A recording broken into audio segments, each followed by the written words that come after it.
అనంతపురం జిల్లా Kalyanapuram subdivision T Veerapuram గ్రామంలో ఈరోజు నేను నా సిబ్బంది మట్కా నిర్వహిస్తున్నారనేటువంటి సమాచారం రావడం వల్ల మా గౌరవ ఎస్పీ గారి ఆదేశాల మేరకు డిఎస్పీ గారి ఆధ్వర్యంలో మట్కా నిర్వహిస్తున్నటువంటి వారిపైన రైడ్ కండక్ట్ చేశాం.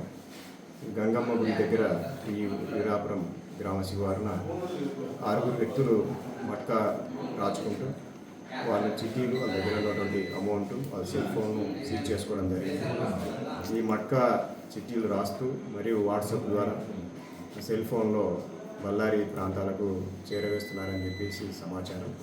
దీంతో భాగంగా వారి దగ్గర సోదా చేయగా 1,35,000 రూపాయలు అమౌంట్, 6 సెల్ ఫోన్లు, చిట్టీలు మరియు పెన్ను సీజ్ చేసుకోవడం జరిగింది. వీరిపైన రాయదుర్గపట్నం పోలీస్ స్టేషన్లో కేసు నమోదు చేస్తున్నాం. కేసు నమోదు చేసి వీరిపైన చర్య తీసుకుంటున్నాం. అమౌంట్ చెప్పలేదు సార్, చెప్పారు అలాగే ఉన్నారు సార్. తీసుకో ఇప్పుడు ఉండే తీసుకో.